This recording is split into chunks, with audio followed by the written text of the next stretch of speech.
Good afternoon, everybody. Welcome to the Country Education Partnership Free Professional Development Summer Series. My name is Brendan Ryan.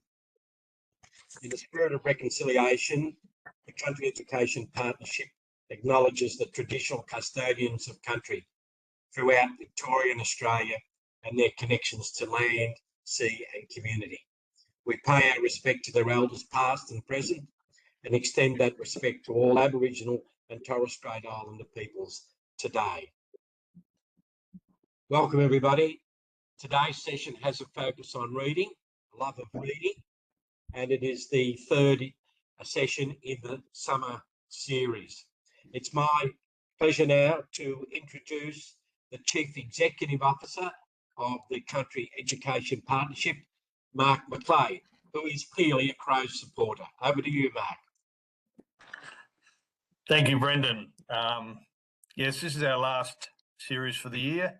It's been a fantastic year last year, our summer series, so we thought a few of us would get into the theme. Yes, Kingsley's not too happy with it. Wonderful. Just a quick update, Brendan. Trump 230, Harris 169. Is that the sort of update you were looking for? No, I've got a different update. I know Madonna wanted that update, so... Look, I just wanted to thank all the schools this year that we've been into who've,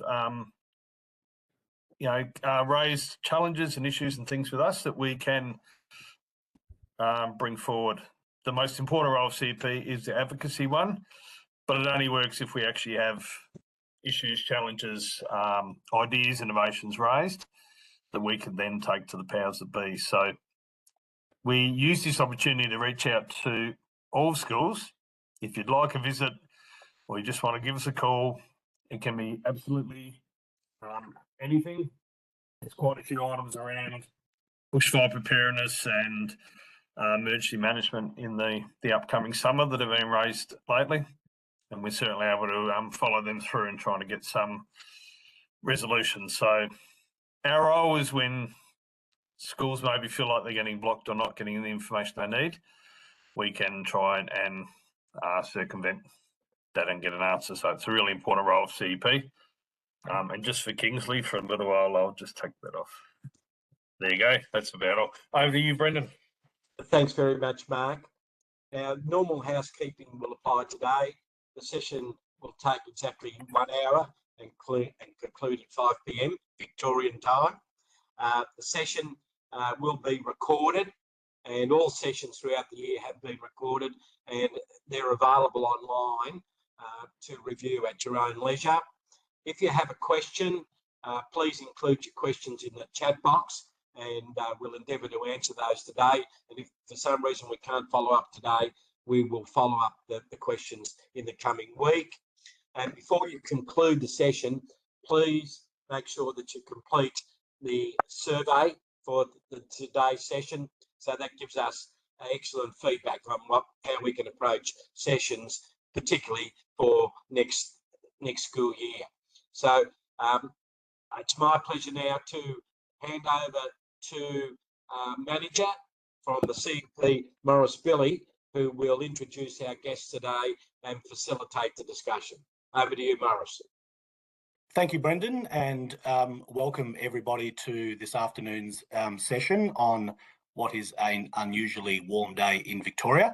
And I promise I'll try and keep us steered away from any political conversation for the next hour so we can actually enjoy our session on the love of reading. Really looking forward to hearing from our speakers today. We've got Tanya, Serry joining us, Madonna a little later on, and finding out a bit about Createl publishing a little later on this afternoon as well. So there's obviously been a lot in the education news over the last year or two about the issues around reading and how that involves our schools and education, particularly here in Victoria. So I'm very excited to hear from Tanya Serry today. Tanya's a professor in literacy and reading as part of the School of Education at Trobe University. Also in 2020, she co-founded the Solar Lab, the Science of Language and Reading, with Professor Pamela Snow, which I'm hoping we might hear a little bit about today. researchers from the School of Education from La Trobe, led by Tanya, have been investigating what approaches to reading instructions are used, particularly in the first 3 years of school, and recently undertook some research study on instructional approaches to reading in rural and regional Victoria, which is the basis of our conversation today, entitled Rural Roads to Reading. So, Tanya, thank you for joining us, and over to you, and look forward to hearing your presentation. Thank you. I will just get myself set up. We did do a check before, so I'm hoping that everything will work as it should. Madonna, can you give me some feedback about whether you can see my slides in the normal mode? And I'll just put them in presenter mode. Am I in the right format? That's perfect. All good. Okay. So thank you very much, Morris, for your introduction, and thank you for having me at your CEP meeting. I'm really delighted to be here. Before I get started, I'd also like to acknowledge that I'm coming to you today from Wurundjeri country on the lands of the Kulin Nation. I'm in Melbourne, otherwise known as Naarm, and I acknowledge that the lands we are all meeting on have never been ceded. There's been an introduction to the work that I do and where I come from. I'll just expand a little bit more before I talk to you about Rural Roads to Reading, a research project that I'd like to tell you about and invite you to consider whether it may or may not be something your school might like to participate in. As it was mentioned, I joined the School of Education at La Trobe University in 2020. I'd been at La Trobe University for quite some time beforehand, but in different roles. And I joined at a really interesting time. First of all, just before COVID, so starting a new job 4 weeks in and then going down into lockdown. And many of you may know that Melbourne was the most locked down city in the entire world. But it was also an interesting time where our school, led by the Dean, Professor Joanna Barbusis, was really forging a fork in the road whereby students in the School of Education were going to be graduating with high quality evidence-based knowledge about reading instruction. We all know that reading has been highly divisive and highly contested for many, many decades, despite the fact that there's been good evidence about really the most effective and efficient ways to teach all children to read. So that was 2020, and we started making some changes to curriculum, which is still undergoing development, but we're really proud of the courses, the subjects that our students take. In 2022, we were very fortunate to receive a significant philanthropic grant, and that was from the Bertali Family Foundation. It's a foundation that invests in education, and the family head, Neville Bertali, is particularly interested in, he wants his money to go towards causes that improve reading proficiency for all Victorian students, but with a particular focus on students in rural and regional Victoria, that being where he was born and raised. The other part of his goals in terms of the philanthropic money that he donates is to ensure that next graduating teachers are absolutely classroom ready when it comes to teaching children to read and supporting those who fall behind. So as a result of this philanthropic funding, I'm leading 4 separate research projects meeting the goals of our funder. And one of them is the Rural Roads to Reading project that I'm here to talk to you about today. Just going to go backwards and give you a tiny bit of background about reading, which I'm sure will be familiar to everybody, but just to set the scene for how this project came about. Learning to talk, as virtually every single person does, is a very natural phenomenon. We are born with a brain that is wired to talk and to communicate. And when I talk about communication, I'm really referring to the two-way process, not just the act of speaking and conversing, but also listening and understanding. So essentially what we can say is that language acquisition is a biologically natural skill. Virtually everyone, unless someone has a very significant and severe developmental difficulty, we all communicate at some level. So we can think about language as being an absolutely naturally acquired process. Learning to read, on the other hand, it's one of the most important life-changing skills that children need to master, ideally in the early years of school. is not biologically natural. In fact, it's referred to as a biologically secondary skill, meaning that it's founded on the basis of strong oral language or communication skills, but if no one taught us how to read, those squiggles on the page would remain as meaningless symbols to us.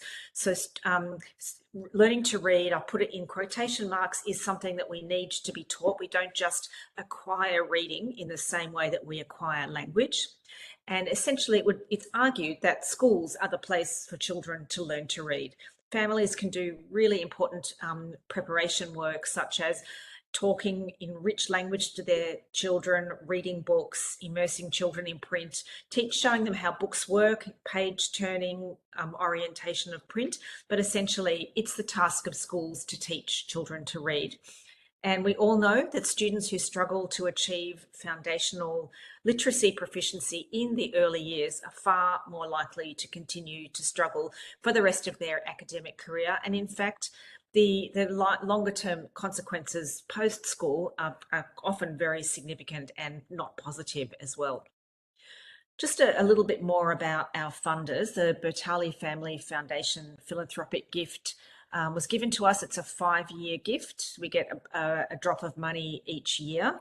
And as I mentioned, the particular goals that they came to us to fulfill their goals were to lift reading proficiency for students in regional and rural Victoria and equipping graduate teachers to be classroom ready.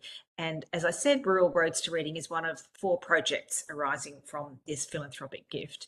Now, why Rural Roads to Reading? We know that there is an unnecessary and unacceptable divide in the rates of students who gain proficiency in reading when we compare students growing up in urban areas compared to students growing up in rural and regional areas. I would argue that this is unnecessary, unacceptable, and an absolute tragedy. First of all, we know that on NAPLAN data, for example, about 30% on average of students right through are not meeting reading proficiency levels, and that goes for writing and spelling as well. But in terms of reading, it's about 1 in 3 students across Victoria, across the country, who are not meeting reading proficiency targets. When you dig more deeply, the more disadvantaged students tend to do worse. For example, Indigenous students, the rate is far higher than 30%. And in fact, for students in more regional and rural areas, the rates of reading proficiency also aren't as high.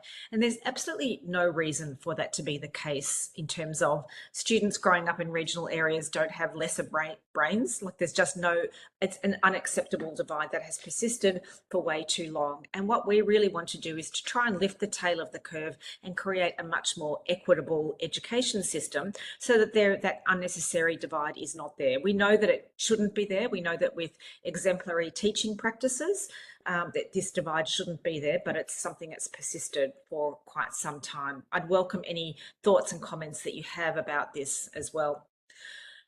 The aims of this project, first of all, I need to say that we've got approval to conduct this project from RISEC and from MAX. So if you're from somewhere that's outside one of the other Catholic dioceses, this won't be appropriate for you, or you won't be eligible because we don't have approvals from the other dioceses. But all RISECs, all government schools are eligible, and independent schools are eligible. That's on a school by school basis. The aim of this project is to document classroom teaching practices and models and the pedagogical approaches to assessment, schedules, everything that goes on in the first 3 years of school related to formal reading instruction. And we're looking at students from Victorian, regional and rural and remote schools. And our aim is to identify and describe classroom and professional learning practices that are associated with stronger patterns of reading achievement and student engagement. Whilst there is that divide that I mentioned before, we know that there are some schools in regional and rural Victoria that are absolutely punching well above their weight. And we want to understand what mechanisms, what active ingredients, both in terms of the teaching and also other extrinsic factors that are leading to outstanding outcomes. So the aims of our study in general to gain an understanding of what assessment and teaching practices are in Foundation to 2, to explore what enablers and barriers exist in relation to students' reading outcomes. And as I said, that might be related to students, school community, resourcing, and a range of other factors. And ultimately, our goal as researchers is to create a blueprint that we would like to share with government that serves as a guide to breaking the back of the unnecessary divide in reading proficiency rates for students from rural, regional, and remote areas. Schools that are eligible have to be in regional or rural Victoria, and we're using ABS guidelines to dictate that. We are recruiting from 2005 the incoming foundation students.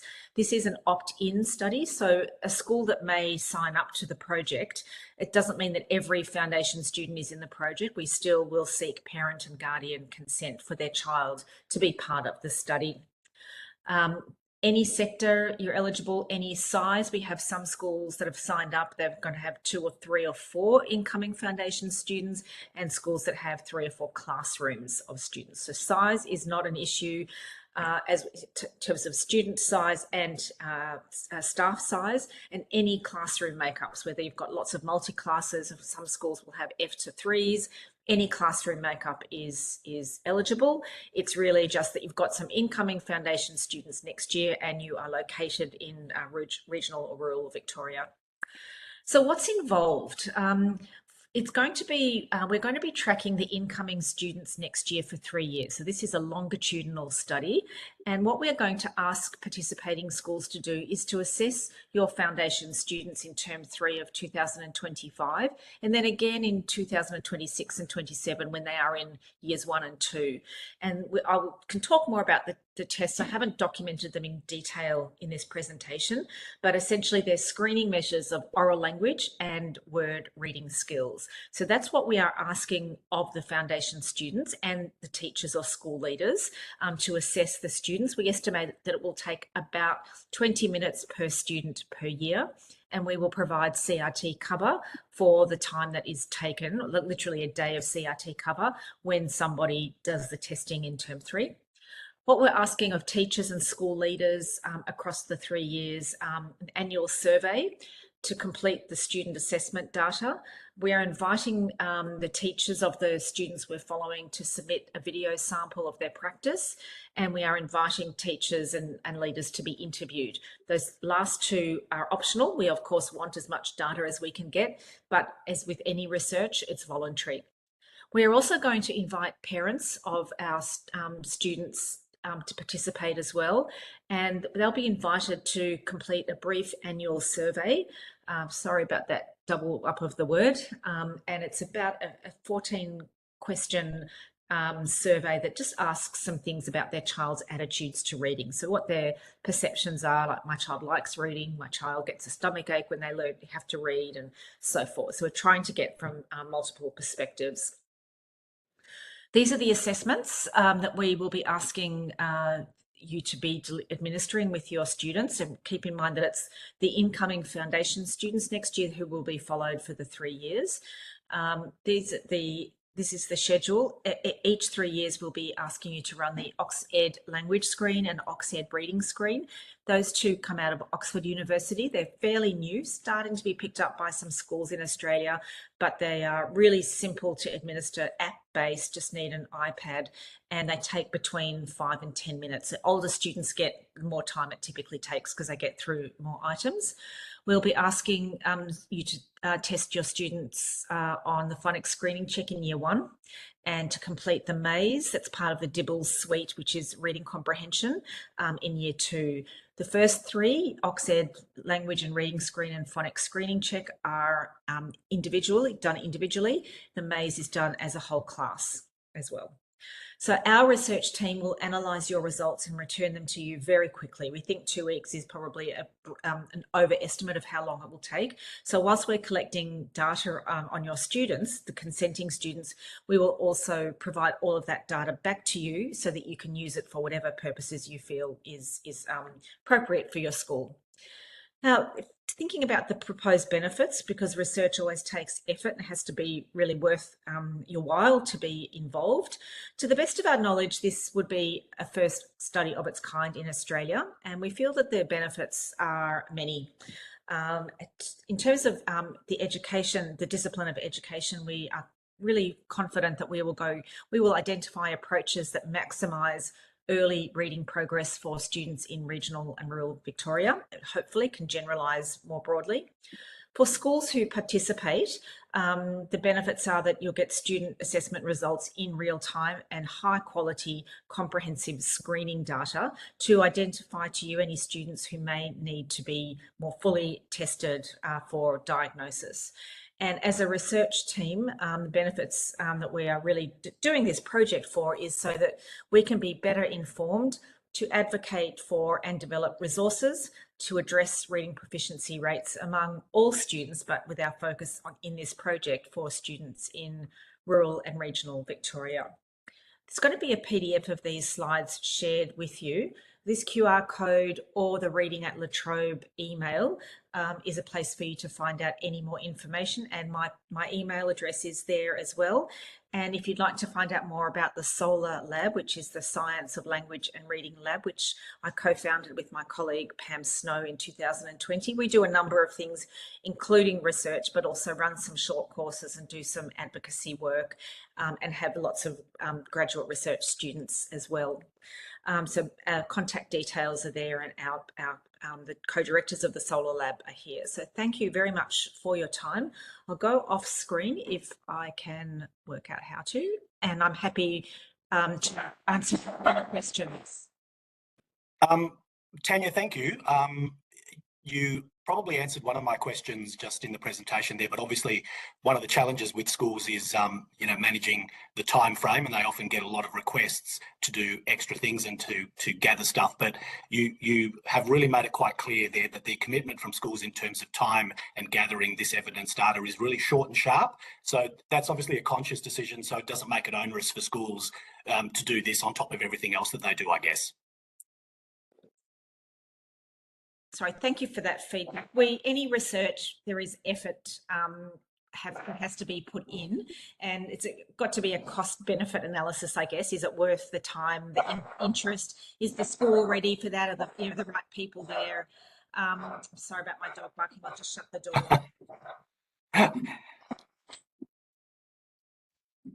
The dog needs attention.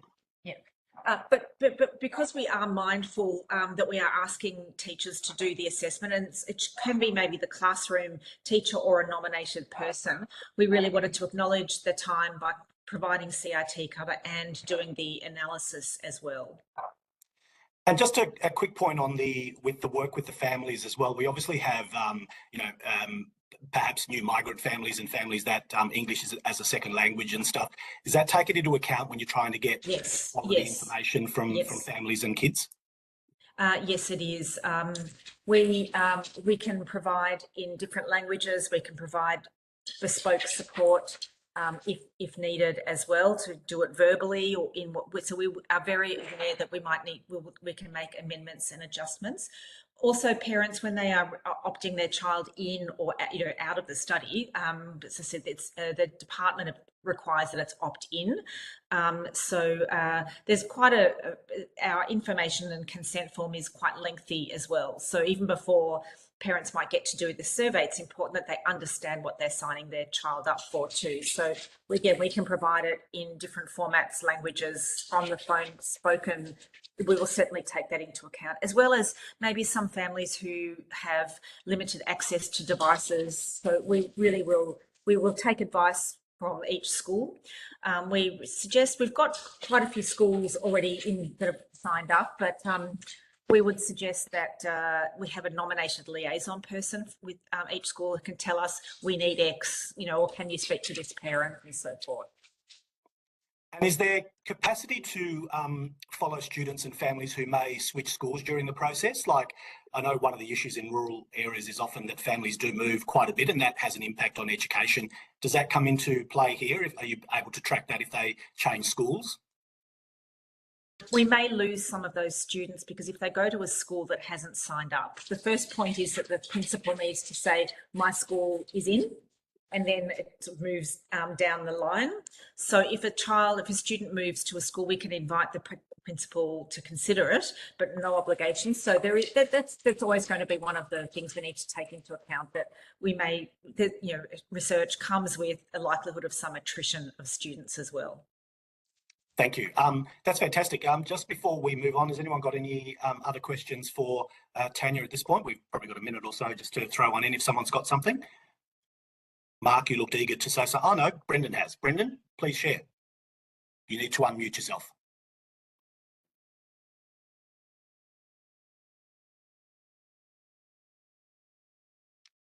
And Is that right now? now you're ready to go, Brendan. Yeah, I was interested in the size of the schools, Tanya. Like many of our rural schools are quite small in size, but does that have an impact on the study? And are you looking for a range of school sizes in terms of the work? No, it doesn't. And we fully appreciate that there's going to be enormous range in terms of the size of schools. When we are looking at some of the enablers and perhaps barriers in that divide that we talked about, you know, it may well be that we see that it's harder to get CRT cover. It's harder because many, you know, teachers may be having multi-age classrooms. We want to try and understand all of the factors that influence outcomes so that we can put forward the very best, you know, come up with some clear strategies. So as I said, we've got tiny schools where there's 30 students in the whole school compared to really large schools. So the size of the school is not an eligibility criteria. The only criteria is that there are some incoming students next year, that there is a foundation cohort, because they're the students that we will be tracking. Thank you, Tanya. That's fantastic, and really liking the fact that this has a strong rural lens to it, and getting some data and information from that space over the next few years. So we'll watch with interest, and yeah, thank you for joining us. And again, if anyone's got any further questions, pop them in the chat box, and if we've got time, we can get to them at the end of the session. But I'd like to now move on to our next speaker, and it's very exciting to have Madonna King with us today. Madonna is an award-winning journalist, author, and leader of public debate.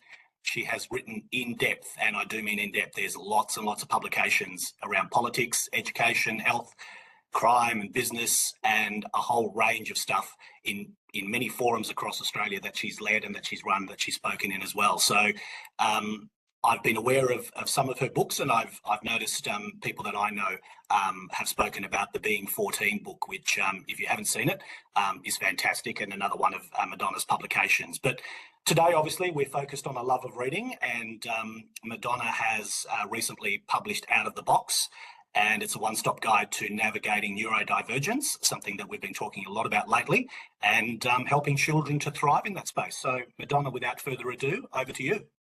Thank you, Morris. So, and thank you for that introduction. Let me just go to page 194 of Out of the Box. Pip Williams is the author of best-selling novels The Dictionary of Lost Words and The Bookbinder of Jericho. She's also a social scientist with a PhD in public health. Williams discovered at 15 she was dyslexic. Her early teachers signalled a problem with her spelling, and she kept being told to improve her focus, to improve her concentration. Her written work rarely reflected what she knew. Later, a single teacher sought alternative ways of assessing her ability. For example, her written work was accompanied by a sit-down discussion that carried weight, and it unlocked a door that has allowed Williams to follow her passion, develop a strong career, and find contentment. So what's her answer to encouraging a dyslexic child to write and read? That's easy, Williams says. Never mark their spelling. Spelling is just a tool in word use. The real power of words is in their meaning. She said, I can give you so many examples of words that have been arbitrarily spelt in the dictionary because no one could decide on the best way to spell them. After all, she says, if Shakespeare could misspell his own name, why do we put such stock on the individual letters in the words?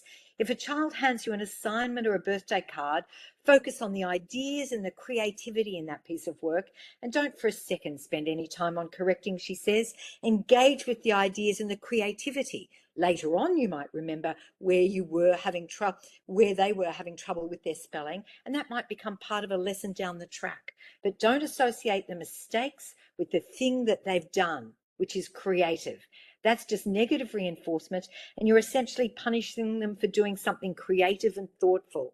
And as Williams climbed through school, she honed in on her creativity and an uncanny ability, I think, to tell a story. It made a lifelong difference to William, who says that writing was the only way she could express herself. I've met a lot of people who stopped writing because they were criticised for how they did it. And I think that's a terrible shame, she told me. For the record, William still struggles with dyslexia. Dyslexia doesn't necessarily go away, she says, but a dyslexic brain also delivers impressive strengths. Her success as an author is perhaps the best testament to that. The Dictionary of Lost Words is now a New York bestseller and was the first Australian novel to be selected by Reese Witherspoon's book club.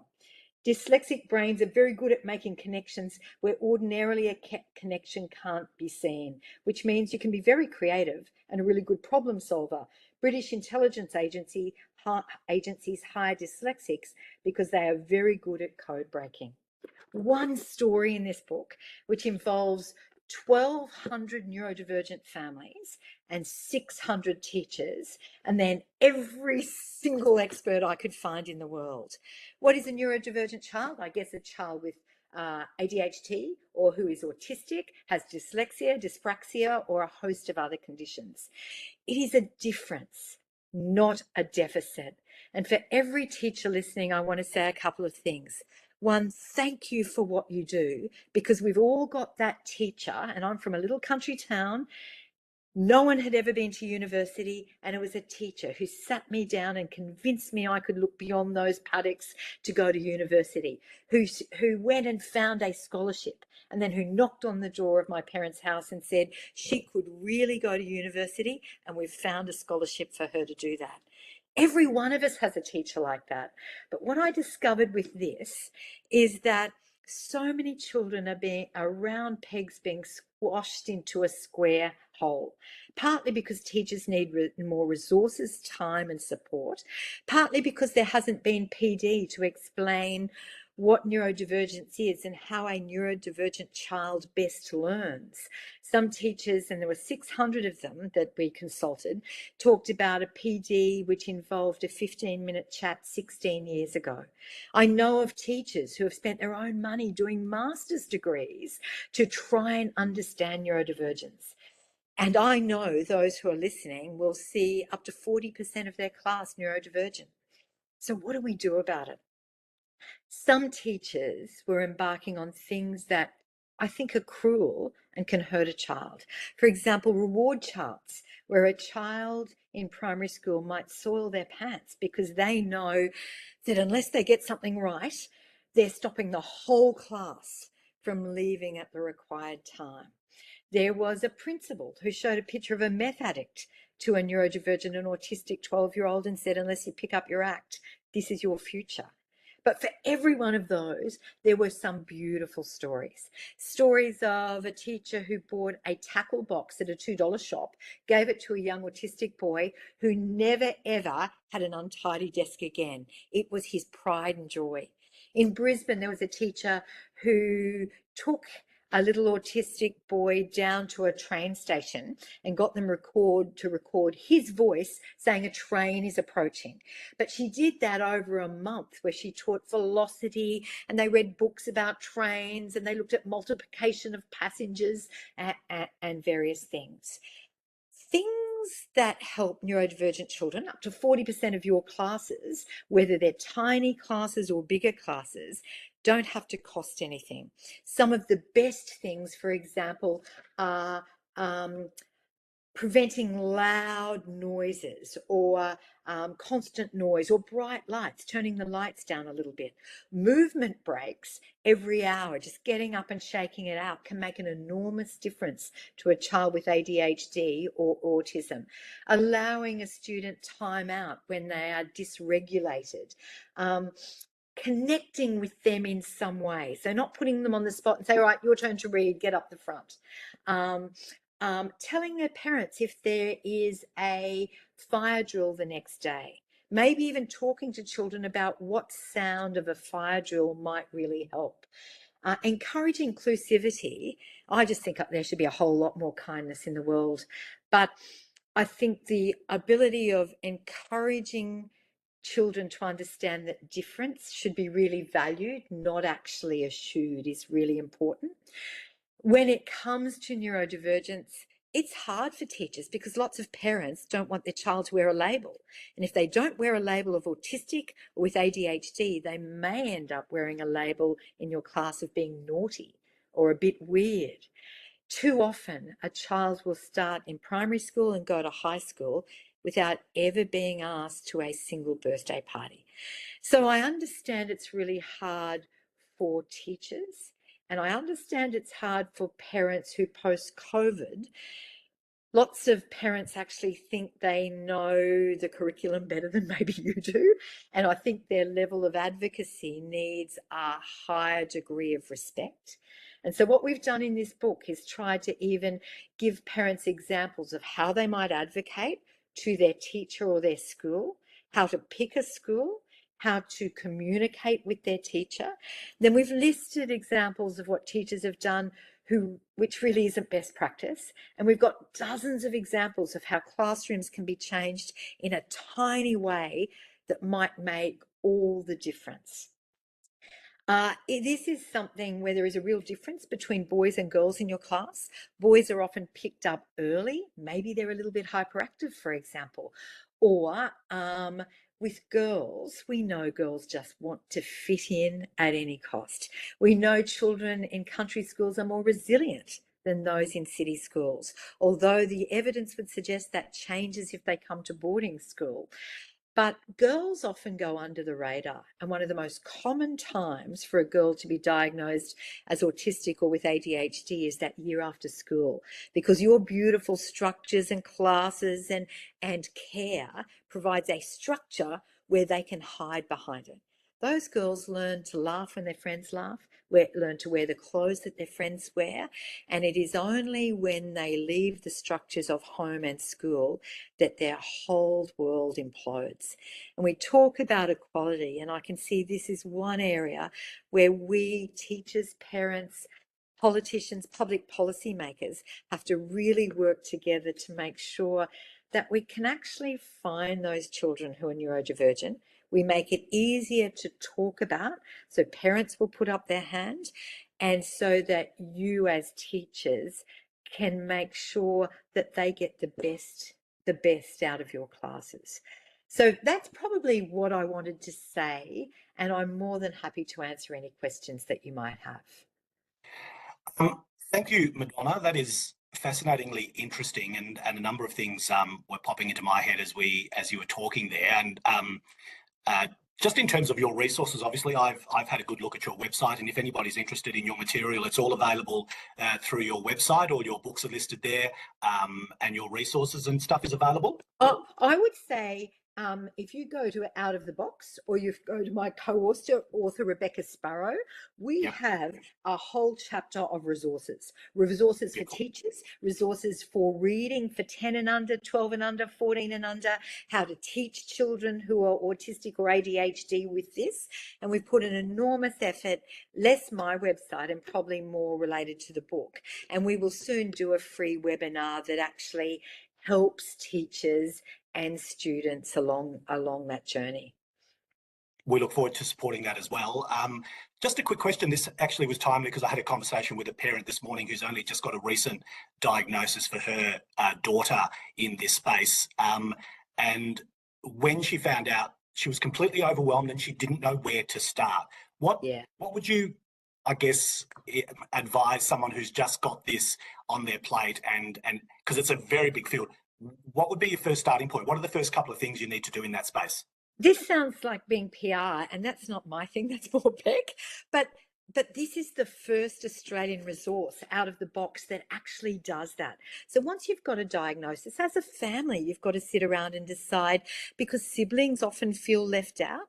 You've got diagnosis in country areas can take 3 years and cost a lot of money. It's really difficult, and the inequity between city and country is really strong.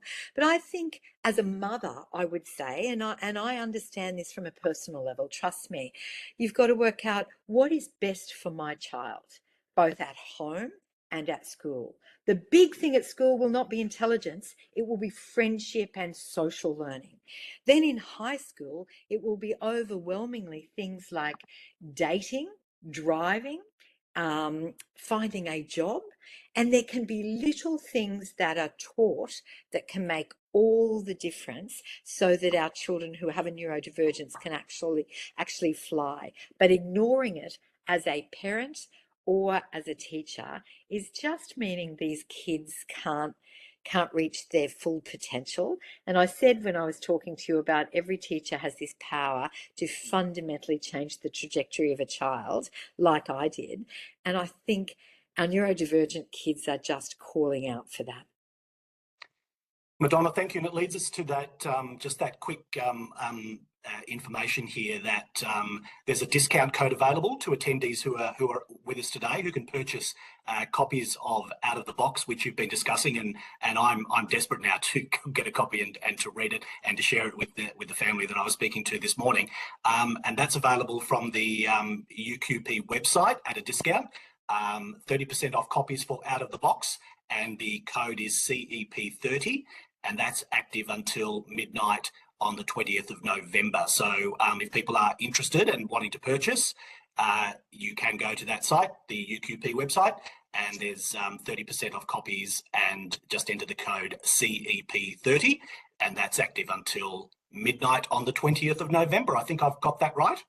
Yeah, and can I say, there's an audio book, there's Woolworths, so in your area there may be really cheap options, or a library. I'm not saying go and buy the book, I'm saying look at what's in it, download the resources, and let's together make a difference. Fantastic. Thank you. Any quick comments or questions at this point for Madonna before we move on to our next speaker? Has anyone got anything that they wanted to ask or share?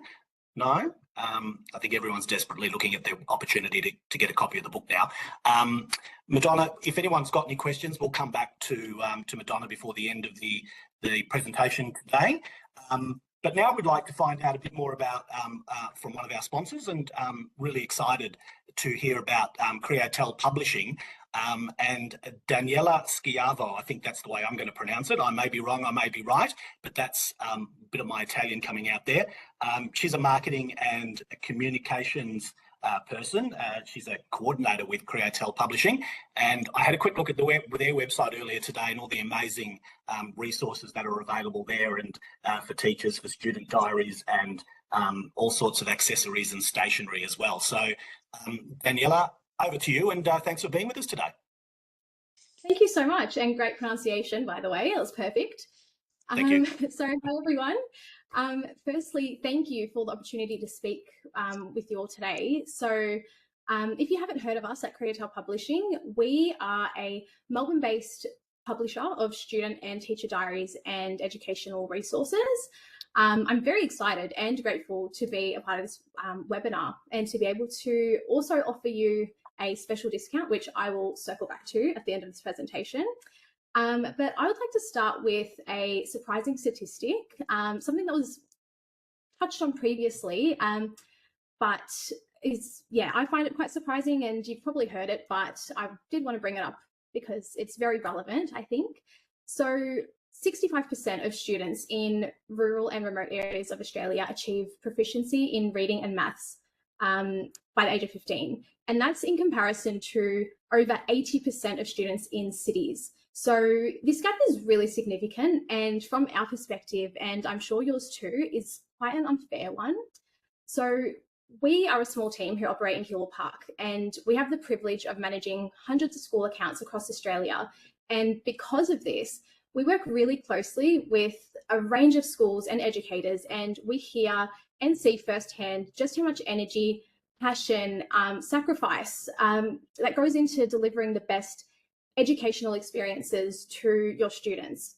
And the determination and the resilience of regional educators, like yourselves in particular, who are working so much to close this gap, doesn't go unnoticed. So you're not only shaping academic minds, but also building resilience and character for life that beyond the classroom. And at Createl, we see ourselves as more than just a supplier of teacher and student diaries. So we like to think of ourselves as partners who support and celebrate educators, especially those facing the unique challenges of regional schools. So I'd love to just share a little bit more about who we are and why we're so passionate about supporting educators in your areas, and how we hope to make your work just a little bit easier. So we have been creating tailored educational resources for teachers and for students for over 25 years. Our founder, Angela, and some of our staff members are past educators as well, who have seen and continue to see a need for teaching and learning resources that are not only affordable and accessible, but also beautiful, high quality, but more importantly, that these resources serve multiple purposes. So, like I said, we specialise in teacher planners, student diaries, and also wellbeing programs like our Building Character and Resilience program. Now, our aim is to make your work as educators more organised, more manageable, but above all, impactful. So, because we've been around for so long, you may have actually seen our teacher planners and student diaries before. And if you have used one, you'll know that these aren't just scheduling tools. They are designed to align with the diverse needs of the classroom, and also to make it easier for you to do what you do best. So teach and inspire, really. And we're really firm believers that even in today's digital age, that paper planners and resources are the most effective way for students and teachers to achieve their goals. And all of our planners include features that have been tried, tested, and trusted for years. And they're also made to suit various teaching styles. So they have features that help you stay organised, track progress, and just capture small but important notes that will often make a difference to your students and also to the delivery of your lessons. Now, we are here today because I guess our goals align with those of CEP, and through the work that we do and the products that we make, we want to be a part of the sort of unique and learning and teaching journeys that our customers are on. And we want to know that our products have contributed to your success. So our overall mission is to empower teachers and students to plan, inspire, and flourish both in and out of the classroom. And we recognise the unique challenges that regional educators face, and we see the work that goes into it, often with limited resources, without the same access to professional development opportunities or the support systems that your city-based peers would generally have. But we also recognise that your role is so crucial, and especially crucial to fostering resilience and character in students who may have fewer resources at home. So we really just want to let you know that we're here to support you and your students, not only with products, but with a true understanding of your needs and the unique demands of regional teaching. So yeah, we really pride ourselves in creating long-lasting, meaningful relationships with our school communities. And we do this by consistently making sure that our products and your purchases give you the best value. And like I said, we see our products as more than just planners. And to us, you are more than just a customer. So, for example, each school who customises diaries with us has a dedicated account manager who looks after them, makes sure that everyone's happy with their orders, and helps to also inform educators on the best way to make the most of their diaries and resources. And so as a team, we invite you to connect with us and just to see how we can help you to provide these resources for your teams and students. So our products, like our range of student diaries and the supplementary Building Character and Resilience program, were designed with regional communities in mind. And they go beyond the basic function of planning and organising and focus on fostering a love of reading, a love of learning, and a motivation for educational aspiration. And they help to teach core skills like empathy, perseverance, communication, all of which are essential for students, especially in rural settings where resources might be limited, but the community is quite strong. And from speaking with educators across Australia, we've learned that some of the specific hurdles you're facing are just quite challenging. And we know that the demands on your time are immense. You're expected to juggle lesson planning, student engagement, extracurricular duties. So many teachers tell us how many hours they're spending every week just on organisation alone. So that has really informed us, and it continues to inform us every year in just improving our products and finding ways to help where we can. So with that, all of our teacher planners are designed to help streamline that workload. And For your students, we have approached the design and content of our resources with specific goals in mind. Just like I mentioned before, inspiring a love of learning, fostering educational aspiration, and that goes for both primary and secondary students. And we come back to research that we constantly sort of look for. And that research has shown that the formation and development of educational aspiration commences at an early age, and the expression of it occurs in adolescence. So with that in mind, for primary students, we've created diaries and journals that encourage that love of reading and help students learn through interactive activities and rewards. Our reading track diary, for example, like you see on the screen now, is a tool for students, teachers, and families to track and reward reading progress in an engaging and thoughtful way, with so many tips for parents and for students as well, all throughout. For Catholic schools, there's also a Catholic home reader diary called My Reading Record, which is really similar to the reading track, but it also helps to develop faith in students alongside their education and experiences within their school and also their church communities. Now, for secondary students, our focus was on creating and maintaining good habits that will serve them in their current year level, but also beyond schooling. So for regional schools in particular, we know that fostering and maintaining educational aspiration is really important. And that's why our secondary diaries include informative and engaging articles that sort of further support students to pursue their education and achieve their best. And so you see all of our student diaries on the presentation. There's quite a few. They're more than just tools for tracking homework. They're designed to encourage self-discipline, to help set personal goals, to develop habits that build success over time. And with the addition of the Building Character and Resilience program, which you'll find in some of the diaries, they also support student wellbeing, which has over the years especially become a priority in the classroom. So obviously, systemic and government-rooted changes need to happen to fully address the challenges that you face in regional and remote areas. But there are smaller steps that educators, students, families, and even school suppliers like us can take to address these challenges and improve academic outcomes overall. And this is why we wanted to support you where we realistically can, not only by making our products and services accessible in price, but also by ensuring that everything we produce has been carefully researched and it's created with the successful outcomes of students and educators and school communities as a whole in mind. And yeah, it's pretty much the most effective way that we can help. And that's why we really cherish our close relationships with regional schools. It also means that we get consistent and relevant feedback that helps us to improve our products every year.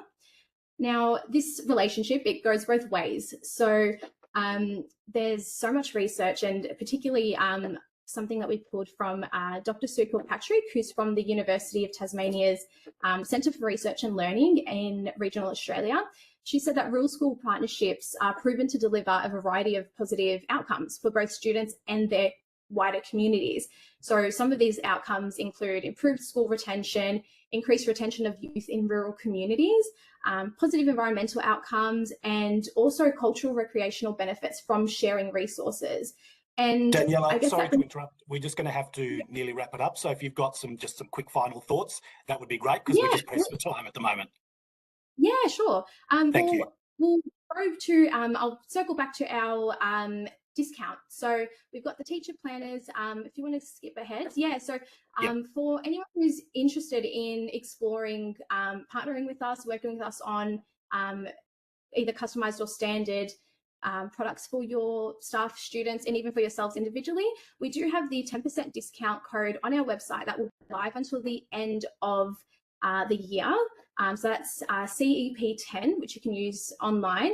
Now, if you're a school wanting to place a whole wider school order, please reach out to me. I think on the slide before, my email address should be on there. So please contact me directly. You can give us a call as well. We're happy to chat to you about the best resources that will suit your staff and students. We're happy to work on pricing with you on both the product and on shipping, and just trying to make sure that everything gets to you when you need it. Please reach out if you've got any questions. We're more than happy to have a chat and see how we can work with you. Thank you so much.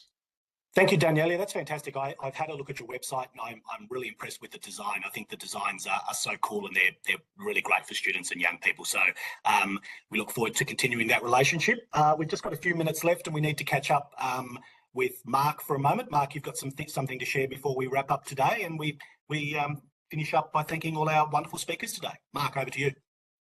Thank you, Morris. Yes, two real big announcements to finish off the year. The first one is that we have a Rural Education Forum and Rural Education Dinner that we now can confirm. The dinner will be on March 27th next year, with the forum on March 28th in Melbourne. And as part of that, we have one exciting speaker who's here, who I'll pass to in a minute. But that's really exciting, a wonderful dinner followed by a forum with a range of speakers from both universities and schools and the department as well. So really looking forward to that session, Morris. It's absolutely pouring rain where I am right now. And I will say numbers are limited, so we can only seat so many for the dinner. So once it's full, it's full. Also working on a wonderful young singer, but hoping she gets back to me and we can lock her in. Part two of the fantastic announcements. We can announce that CEP will be hosting a New Zealand educational experience next year from 23rd to 30th of August. And we have the wonderful hosts at the New Zealand Rural Schools Association coordinating the event for us. There are very limited places for this. There's 19 spots open only, so it is literally first in, best dressed. It will be available through our Bush Voices publication on Friday. But over to Andrew King from the New Zealand Rural Schools Association, who's also a principal, to tell us a little bit about what might be happening in New Zealand. And also Andrew will be at our forum in March as well, and dinner. Over to you, Andrew. Kia ora, everyone. Thanks for the welcome, Mark. Nice to meet you all, and it will be great to meet many of you in person on March the 28th in Melbourne. I come to you from a city called Tauranga in New Zealand, and I've been leading our New Zealand Rural Schools Association. We've only been around for about 5 years. Well, this is year 5. So we're very much in our infancy, having talked with Mark over the last few months, actually. We haven't been around as long. However, there are a lot of similarities clearly between the work of CEP and our New Zealand Rural Schools Association. We are a membership base of 440 rural schools in New Zealand. Of course, our definition of rural schools is quite different to what you face on your side of the Tasman. So it's going to be wonderful to connect with you, compare and share stories about the issues that we face in rural education, sharing our successes, our challenges, and also the sorts of advocacy that we do in New Zealand and the advocacy that you do in Victoria, Australia. So I think it's a very exciting connection. I look forward to seeing and speaking about the work that we've been doing and how we've grown to pretty much include all our rural schools in New Zealand, and how we've quickly become a go-to for many of our government departments and peak body leads to engage with us, to wrap around us to try and deal with a lot of the systemic inequities that we've got in our New Zealand system for rural schools, like you do in Victoria. Very exciting that we can host you in August as well. And we're working on a really exciting plan to cater for the sorts of things that Mark and I have been hoping to do. We've got some Māori medium schools and the peak body organisation Te Akatea that we can engage with, leaders and ministry officials in Wellington, and a special school and area school and rural schools in my part of the world, which is a beautiful beach area of the country. So thank you, Mark, for the introduction. I look forward to seeing you all in Melbourne and those who can make it. I'll be coming with Jane Corcoran, who's our Vice President, and we'll be sharing our story with you around what we are up to. We've got exciting plans going into 2025 as well. With our growth, we've received some additional funding to expand what we're doing. So it's exciting times for us. Thank you. Back to you, Morris. Thank you. And we've just got in at the nick of time. So it's been action-packed to say the least. And I want to thank Tanya, Madonna and Daniela for joining us today and sharing their unique and interesting stories and some sponsorship there. Thanks very much for joining us, and look forward to future partnerships. And back to you, Brendan, to wrap things up. Thanks very much, Morris. Just a reminder to everybody that the survey is in the chat box, so please complete the survey before signing off. Today's session has been recorded, and all sessions throughout the year are available online. And I make the point that we intend to deliver the PD online in 2025 once again, and we're always keen to hear from schools and education people regarding topics for our PD sessions. So please get in touch with us, and we really do appreciate the feedback that we've received from all the schools. I'm not sure, Mark, you've got your hand up there at the moment.